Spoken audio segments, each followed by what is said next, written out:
Welcome back to another edition of Check Call. Don't forget to subscribe to the Check Call, the newsletter on FreightWaves.com if you haven't already.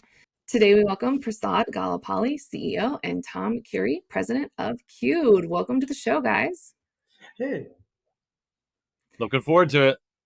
I am excited for today. We're getting into appointment scheduling, which for those who might not know, that was my entire job when I first started in logistics. Was they needed someone that just said, hey, your entire job is to sit here and just literally take shipments that are coming in to get picked up and change the time. That's it. That was my entire job.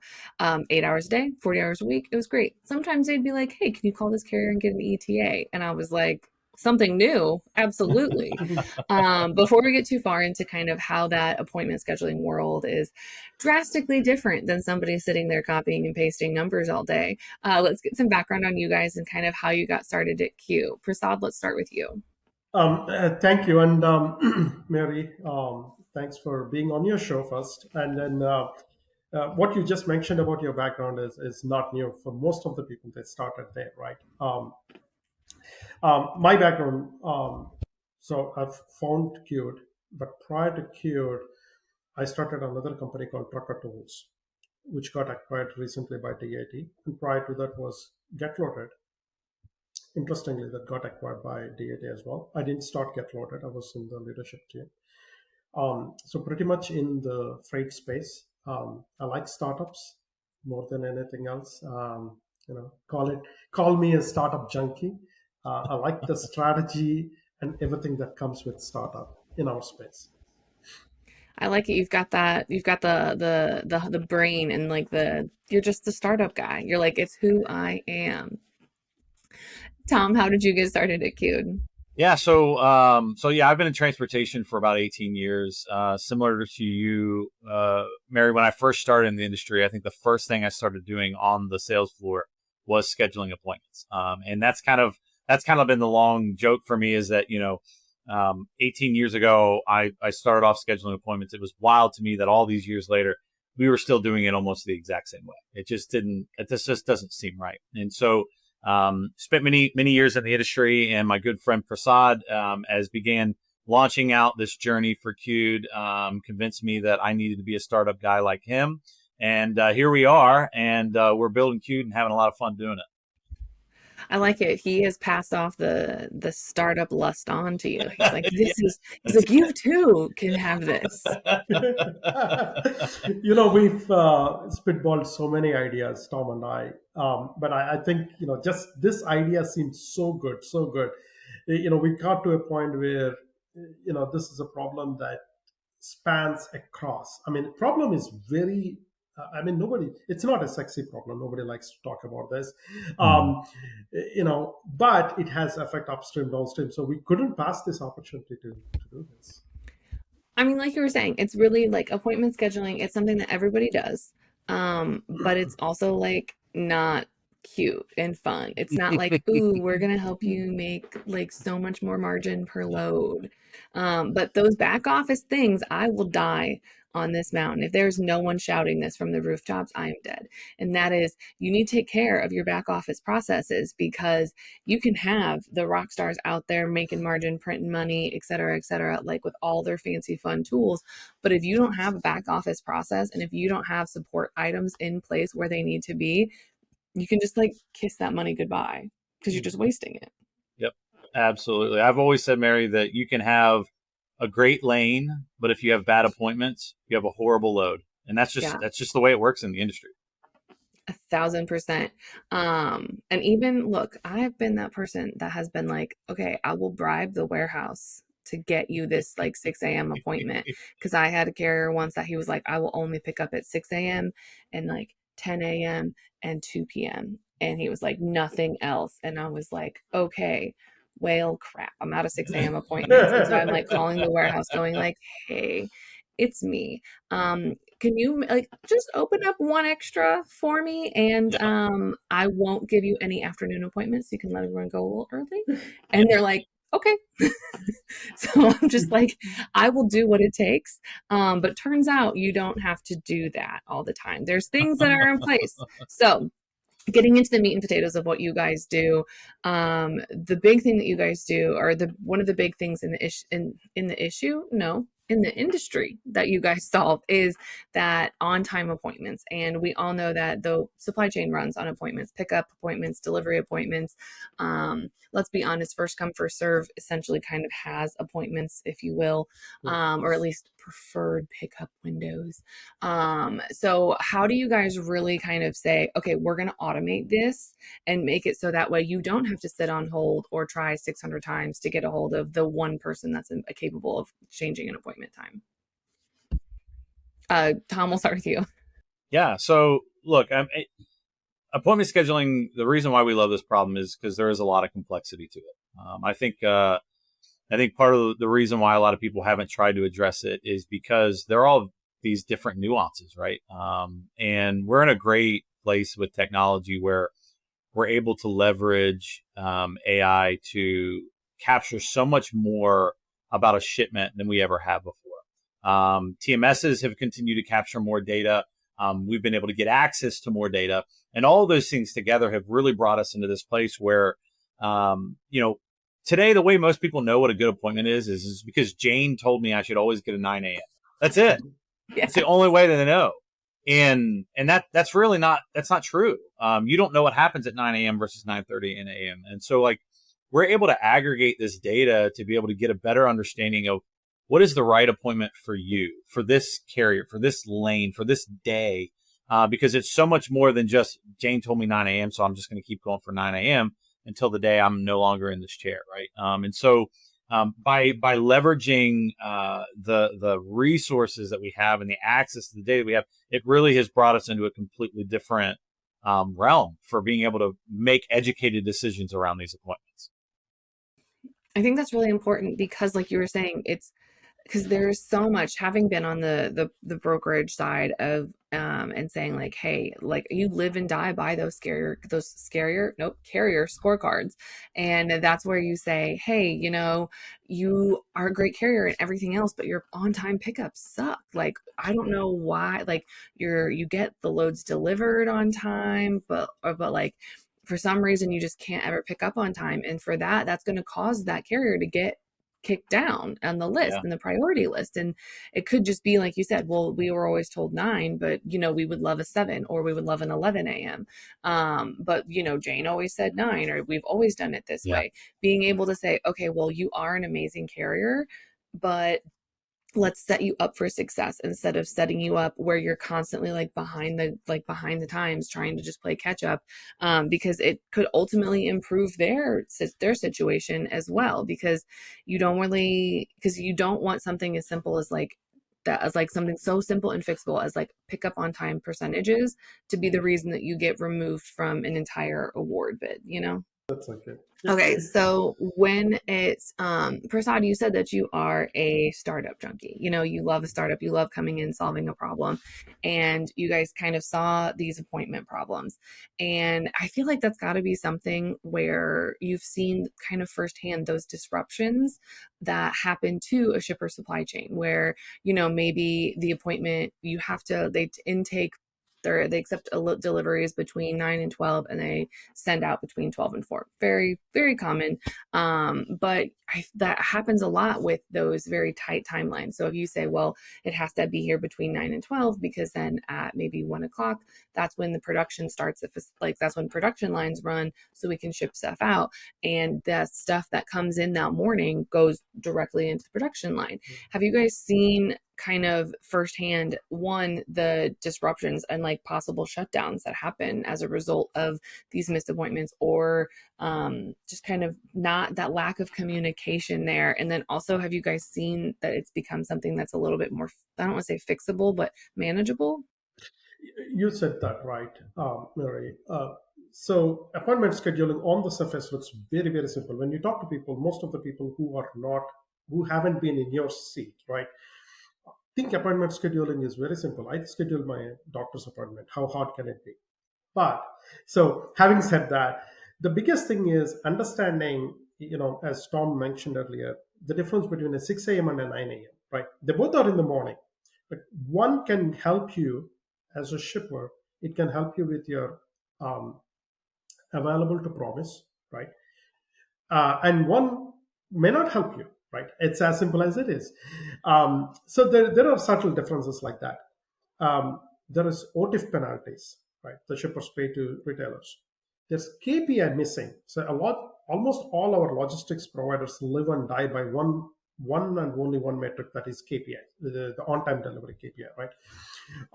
So every time they have these QPRs, the very first question is, what are your KPIs?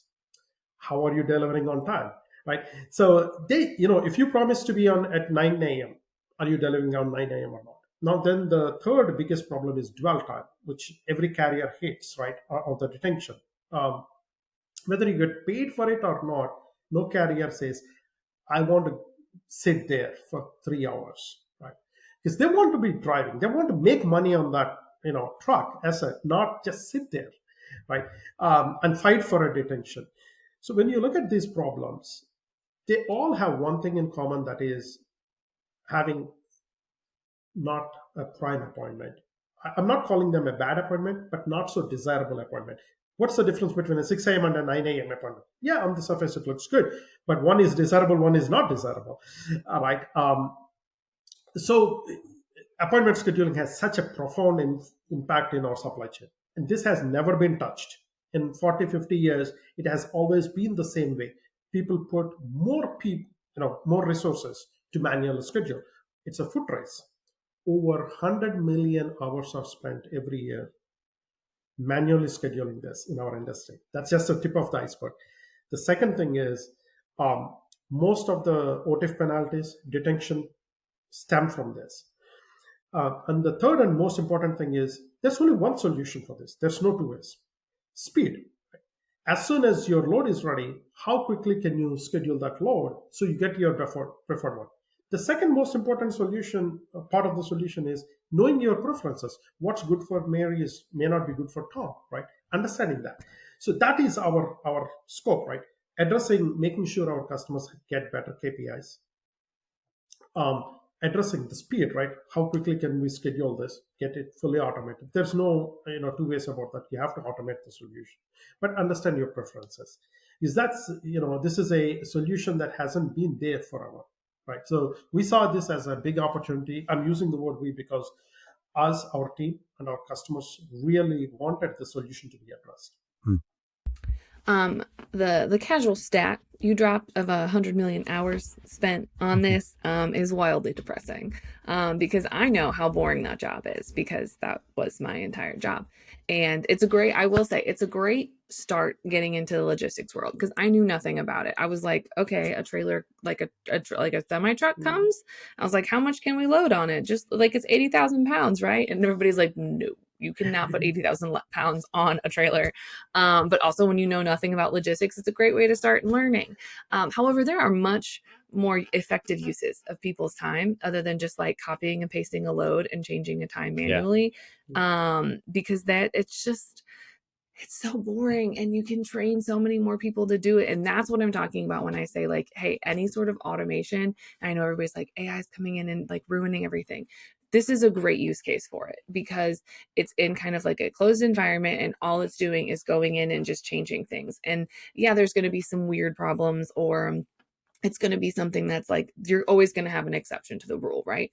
And that's where you can have someone, like maybe one person instead of a team of 12, saying, hey, we can manage these exceptions, and those 11 other people can go do literally anything else that is more important for the organization, other than sitting there and copying and pasting numbers. And look, I think the story that we typically say here, Mary, is if you look at your business, if you're running a fleet of trucks, or you're running a 3PL, the question is, do you see yourself continuing to invest in people scheduling appointments for you for the next 3 to 5 years? Right. And that's a challenge. Talent is difficult, right? Procuring good talent, keeping good talent. And there's so many better ways to utilize those resources and leverage technology where you need to. There's probably not a company out there today that wouldn't say, I wish I could spend more time with my customers. Right? Like, I mean, at the end of the day, that's where it's at, right? Spending time with your customers. Well, when you're logging into web portals and sending all these emails, making all this, you're not spending time with your customer, right? You feel like it's a service and it's an important service. But when there's opportunities to bring technology along that allow you to bring more focus into the customer, into their world, into what really matters to them, that's a differentiator, and that's when it matters out Like, could you imagine a QBR where instead of sitting there going, okay, well, this metric's off, and just getting hounded, hounded, hounded, hounded, and you're like, wow, we're really taking some L's. Like, we there. are Yeah. not having a good time. And then have it where, and then instead maybe have like a 3 hour meeting or however long they usually are. Cause then you got to have like your lunch and Yeah. everything else. Could you just imagine saying, like, well, you know, we have all this stuff.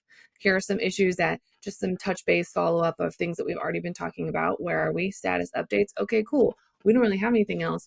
Do you want to go to a baseball game? Do you want to go do literally anything else that is outside of this office where we can maybe like work on new things, talk about pain points, shoot the breeze? You know, that to Yeah. me is more beneficial, because that's where it's like I'm getting to know this person and I'm getting to trust that this person, one, is has my business handle, because that's first and foremost. Yep. Second of all, I'm getting to like them as a person, and I'm getting to like them like for who they are. And that is going to make it infinitely harder when if I have to entertain cutting a contract or switching services. I'm not going to do that to the guy that I know when he comes to town, we go do whatever activity we both like to do.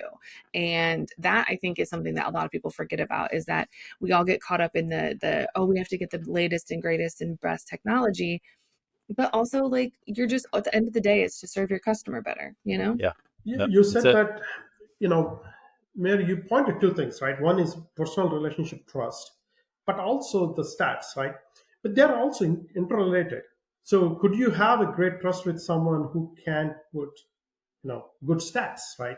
So if I'm hauling you for your freight, and I never have on time delivery, and the KPIs are really bad, I could spend days with you and really understand what you need and all of it. But you're like, Prasad, get the basics right. So Right. the other part is get the basics right, right? Basics right. We're doing real good job with the KPIs. Now you're like, okay, so what can we do? So, and if I come back to you and say, Mary, these KPIs are all good, but we're really getting hammered at this particular location. You don't have enough docks open. You're like, okay, Prasad, I understand. You're doing your job. Let me help you. I think that to us is a positive cycle. So our goal is literally with Cured, we want our customers, LSPs, to have their KPIs met. Correct, right? There's no that those are table stakes. But more importantly, go and build trust. Go and demand your customers on what they should do better to help you, right? That's literally the value that Cured provides to these guys. I think that's a really interesting point that you bring up, because if you, because everyone lives and dies by the metrics, right? And so that is because honestly, it's the only way that you have to see what's going on, to get a snapshot Hmm. of it. And if I've got a carrier that is consistently great across the board, I'm more willing to say, okay, well, let's do this. And then also internally, if I'm seeing, okay, I have, because really you don't know, you can't always, like, there's not a lot of great technology that exists right now that obviously is not cute. But there's not a lot of great technology that says, okay, let me look at how we're performing on, like, as a shipper on like how Hmm. we're doing on dock times and everything else. And if it's just, okay, well, everyone wants a 9 a.m. appointment and I can't get the sevens and eights loaded in time before the nines come, well, then maybe I need to cut down those 9 o'clock appointments or staff up, or I need to look at something internal in my processes to see, why are we not hitting this? Why is it taking us so long to load a truck?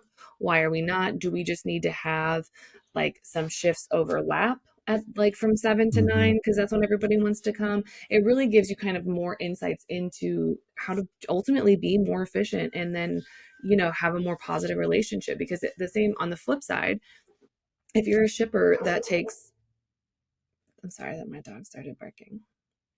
If you're a shipper that takes 3 hours or 4 hours to load load a driver. Well, drivers aren't going to want to go there. Carriers aren't going to want to go there because they're just going to get not paid to sit and waste their time.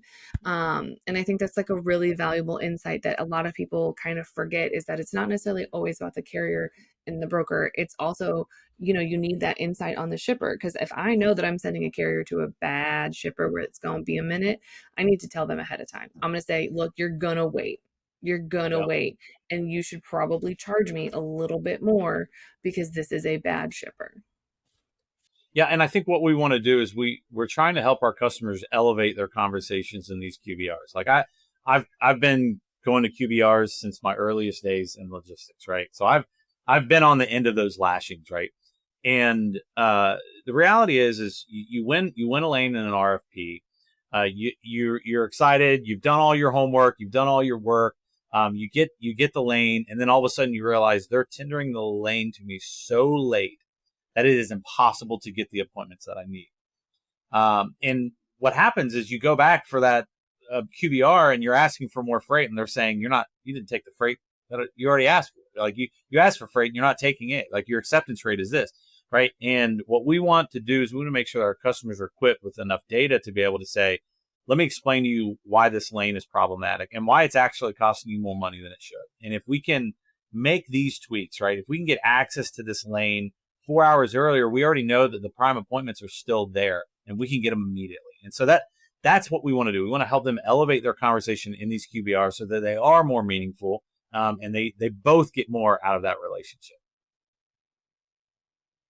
1,000%, because it's at the end of the day, it's partnership, right? It's a relationship, just like in our personal lives, that we need to nurture, that we need to just say, hey, am I fulfilling your needs as a partner in this partnership? And the same way that you're having these conversations in your personal lives, you have to have them in your professional lives. And this is just another way to say, like, hey, this is what I'm showing, that like we are meeting these. Is this what you're feeling? Is this what you're thinking? So that being said, gentlemen, we are coming towards the end of our time today.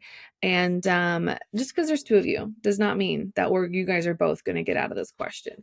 You both have to answer this question. And it's a new question we ask people on the show. I guess it's not really new anymore. It's like 30 episodes in. So it's the question. So to both of you, but I'll get Prasad's answer first. If you could build a house out of any food, what would it be? Thanks for putting me on the spot. I wanted to hear what Tom would say. I have some guesses for him. I would say my favorite food is mango. Like I grew up in a place in India where there are gazillion varieties of mangoes. They're really, really tasty. Not the ones that we get in US here, right? So I'll build a house with mango tree with lots of good mangoes. Honestly, that is a 10 out of 10 answer, because you are correct. There is a wide variety of mangoes and they are delicious. Obviously, unless you're allergic to them, in which case, please don't eat them. Or do if you just want to like swing by the ER. That's your time. That's your business, not mine. But I think also that house would smell amazing. It would probably have like a touch of a pest problem, but the smell would be amazing. Yeah, your pest control bill is going to be big, but that's it is. Well, I mean, I know, Prasad, you're really hoping for me to have like a really good structural answer to this, and I don't, because here's my answer. I would build it out of McDonald's chicken nuggets, okay? And I told you, it's not going to make any sense. The only reason why I want to build it out of McDonald's chicken nuggets is because when my wife was just a young child, she used to always say she wanted a mansion built out of chicken nuggets from McDonald's. And my wife hates McDonald's now. Okay, she wants to drive the long way around town to not be near it. And so I kind of want to do it just, I mean, we've been married for 20 years. It'd be great to be able to say, hey, look, you finally did it. You did it.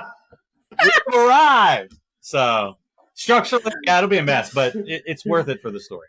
I feel like that would be quite a receipt. Like I feel like that would be quite a reaction. Yeah. Be like, oh, this is so sweet. You like built me my childhood dream home, but also McDonald's disgusts me. So now I'm disgusted by this new sweet gesture. Absolutely. Yeah. Which if that doesn't sum up 20 years of marriage, I don't know what does. It's perfect. You know, Tom, you're going to have every conversation that starts with, "This wall doesn't look good." Yes, yes, that's true. I like it. Would you have so Tom, for since McDonald's nuggets usually comes with a sauce, would you make the sauce like the paint on the wall, or would you It just would go have to sans? be. I'd have to paint it for barbecue sauce for her because she's a barbecue sauce person. So I think it's the only thing I could do. This is the way to redeem it. Exactly. It'd be the mortar between. I'm thinking of them as like little bricks. So Mm, yes. it's the mortar that holds it together. Okay. All right. I like it. I like it. These are two wildly different but wonderfully amazing houses. So I guess if anyone has questions on maybe the best floor plan for mangoes or nuggets, or how to best have the trees in the backyard of a mango house, or a McNugget house. I don't know that McNuggets grow on trees, but to each his own. You could probably duct tape some to a tree. Sure. Where can they find, or honestly, if anyone has questions about getting help with scheduling, where can they find you guys outside of the show? Tom, we'll start with you. Yeah, you can find us at q.com, or feel free to find me on LinkedIn or anywhere else that I'm running around as we're on the circuit out here. Awesome. Prasad, if people have questions, where can they find you? Same, LinkedIn or Qd website.